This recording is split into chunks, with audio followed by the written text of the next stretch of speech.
Greetings, dear chess fans and experts. This is FIDE Master Max Omariev with you, and in the 7th game, there were real swings. At one point, Ding had only 3 seconds left for 3 moves. Let's see what came out of it.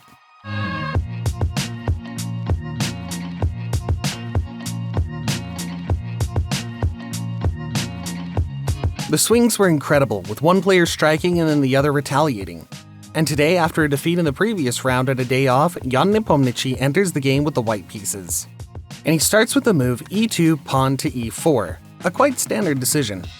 Ding surprised us right from the first move, playing e6, the French defense, which has hardly ever been seen in his repertoire before. It's worth noting how Ding Liren prepared for the first move. He began to make Jan nervous, and then he made the sensational move e6. At the press conference, he shared why he chose the French defense. During a walk with Richard back in Hangzhou, I told him I may play French defense, but it's half joke, half serious, but he take it seriously. So yesterday he insisted me I can try this French defense to surprise my opponent, and I take advice. I prepared a lot. d4, d5, knight d2, and c5. Tadash. The Tadash variation of the French defense. Black strikes in the center, Nepo plays knight f3, d4 is taken, knight d4, knight f6. Nepo here opts for a calm scheme. He takes d5, knight d5, knight f3. After bishop e7, Nepo moves his bishop to c4. This is not the most principled decision.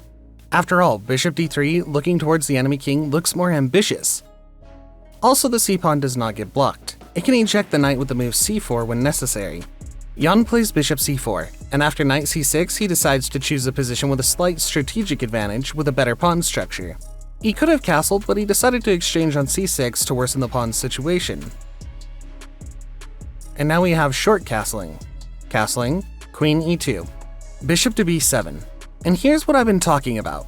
Nepo realizes that the bishop's position on c4 is not optimal and moves it to the d3 square, preparing an attack on the king. Queen c7. Queen e4. After queen e4, mate is hanging over the h7 square and Ding needs to defend himself somehow. He should either play g6 or knight f6. He goes for a tempo solution, knight f6, attacking the queen. The queen moves to h4, and it's clear that with each move, the white pieces are increasing pressure on the black king. c5, the strongest continuation. The bishop comes into play and is ready to exchange on the f3 square, ruining the pawn structure. Bishop f4, attacking the queen. Queen b6, and Nepomniachtchi plays knight e5, already creating a cunning threat. For example, on the unfortunate move a5, white has the knight d7 fork, and this knight cannot be captured because of mate on the h7 square. Therefore, after knight e5, Ding wisely moved the a-rook to d8. It now controls the d7 square, and white cannot move the knight to d7. The a-rook to e1. This move is not the most accurate. The downside of this move is that after bishop a6, it's difficult to avoid the exchange of bishops. There was a move with the f-rook to e1, and now on bishop a6 we have a clever combination. Bishop takes h7, and on knight h7 we take the bishop, and in this variation our rook doesn't hang. But after the move rook e1, the bishop a6 variation became possible, and here the attacking potential of white is greatly reduced. If we exchange the light-squared bishops, there will be essentially nothing to attack. After the exchange of light-squared bishops, the attacking potential is greatly reduced, and playing bishop takes h7 is no longer profitable because in this variation, black will take our exchange on f1 and will be left without material. However, Ding didn't take advantage of the opportunity and played g6 instead, creating a stronger and more solid barrier against that bishop. Jan plays bishop g5, instantly attacking the knight, and the only defense is rook d4 because the knight has nowhere to go and there's a hanging bishop. Rook d4 attacking the queen, and the queen moves to h3. Queen c7 is a good move, as black is attacking the knight, supporting the bishop, and preparing for a pawn advance with c5, c4.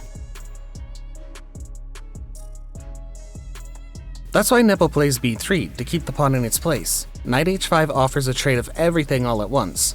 Nepo plays aggressively and could have moved the bishop to h6 to save more pieces, but instead plays f4. This way he defends his bishop.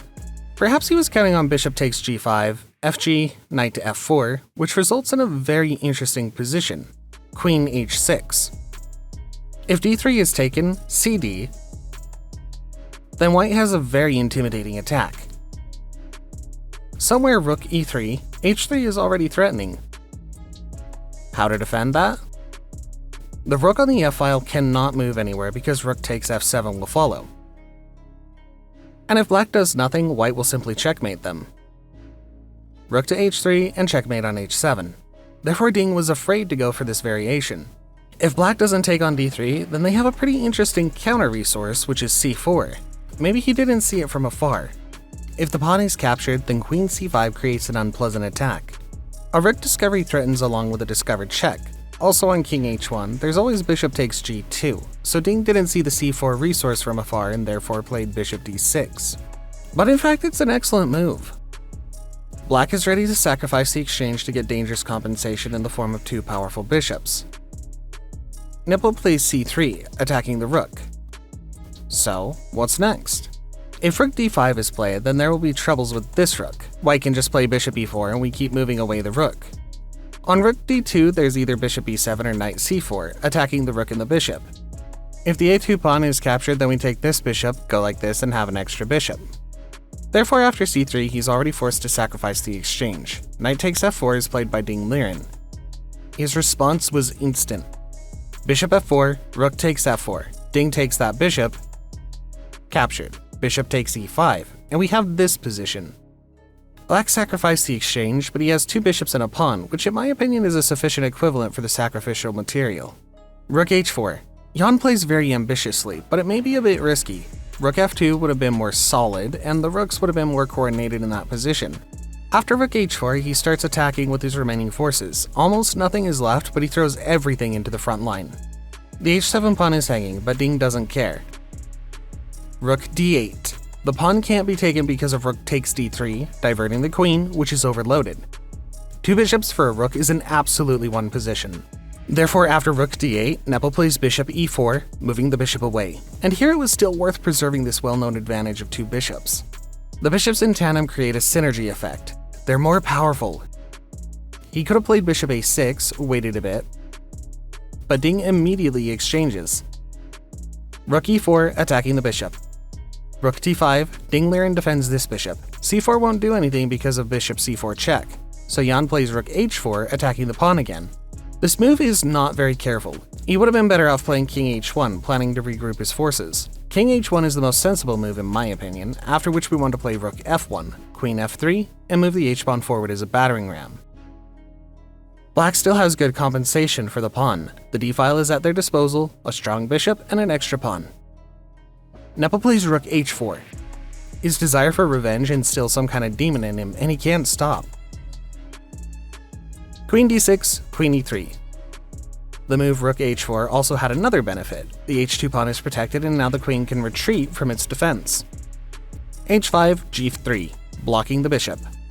Bishop f6, rook c4. And here we have a very crucial moment. The 31st move, 9 moves away from time control, they're roughly even on time, and at this moment Ding Liren plays h4, starting a fierce storm.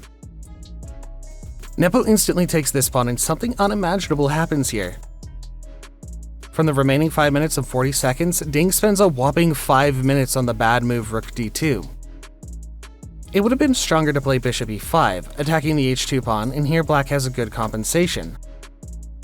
Moving the rook to e2 doesn't make sense in defense of the pawn due to the bishop takes h2. And black enters from behind like this and then takes the rook. So what do we do here? We can play queen e2 defending the pawn. Rook d2 can't be played because of queen e5. Black has a fairly dangerous initiative in this position. After the mistake move rook d2 with a checkmate threat, which was also tempting in its own way, Nepo responds with rook e2. He blocks the rook's action, and then rook d3, another unsuccessful move. Well, Ding had no time left, so it's hard to blame him. He should have given a check, although this position was not very pleasant for him at that point. Then he could have moved the rook to d5 and f5, something like that. But for white, it's just an extra quality. Yes, the king is in a bit of trouble, but overall the struggle continued. But after rook d3, Nepo boldly takes the pawn on c5, and it turns out that there's no perpetual check. On check, king to g2, queen d3, rook f2. All weaknesses are covered, the rook is safe, and the bishop is hanging. Ding has almost no time left. He plays king g7, defending the bishop. Jan plays rook f4, attacking the bishop. And spending the last 15 seconds, Ding plays queen takes c3 and immediately resigns. After the exchange of queens, the f7 pawn drops, and then so does the a7 pawn. White has an extra exchange and a couple of pawns. The position is absolutely hopeless. And therefore, Ding Liren, without waiting for his opponent's response, admits his defeat. After the game, Ding was quite frustrated. Richard Rapport met him, tried to comfort him, but it seems that didn't help much. That's it for today, guys. I'll keep on making videos on the championship, so stay tuned for more exciting content. But thank you for your attention, subscribe to the channel if you haven't already. Also, give this video a thumbs up and make sure to hit the notification bell to stay up to date with all the latest videos. Keep playing and studying chess, and I'll see you soon.